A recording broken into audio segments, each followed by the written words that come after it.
The mother of a Brighton school teacher murdered by a man obsessed with violent internet pornography is this evening waiting to hear the outcome of a parliamentary bill which could see such sites banned. 31-year-old Jane Longhurst was strangled in March 2003. Graham Coots was convicted of her murder in February 2004, prompting Jane's mother Liz Longhurst to campaign to outlaw the websites she feels encouraged him to live out his fantasies. A month later, the government promised to change the law. Juliet Parkin joins us now from the Houses of Parliament. So the bill having its final reading, do we know what's in it, Juliet?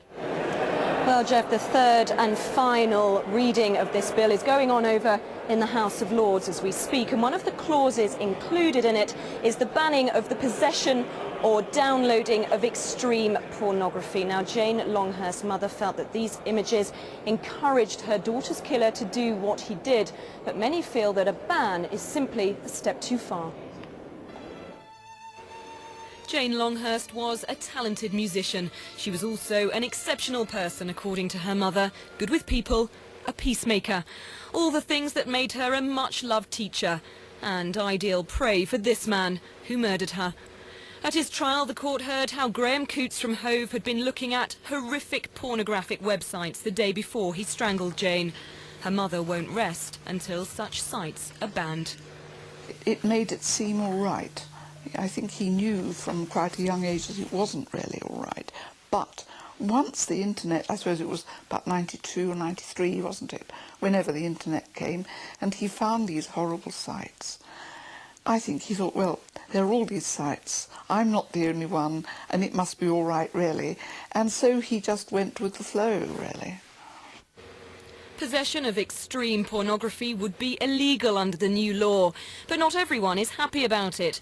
Some campaigners say a ban would criminalise those who use these images at home without violent repercussions. Many images that are actually providing safety information could be illegal under this law, and as these images disappear, so is the sense of community, which is going to leave a lot of people very vulnerable and possibly practising unsafe activities. Throughout her campaign, Liz Longhurst has always been aware of opposition from civil liberties groups, but it seems they're not the only dissenting voice. What it's allowing is for the police to walk into anybody's home, pick up anybody's computer and check out what's on it. So we're moving very close to a thought police state with this. This was the last present Jane gave to her mother, a photograph of the family in happy times. The campaign has helped Liz Longhurst cope with her daughter's death, but she knows there's still some way to go. Possibly it won't be sort of accepted by the majority of people until somebody else has been murdered, like Jane.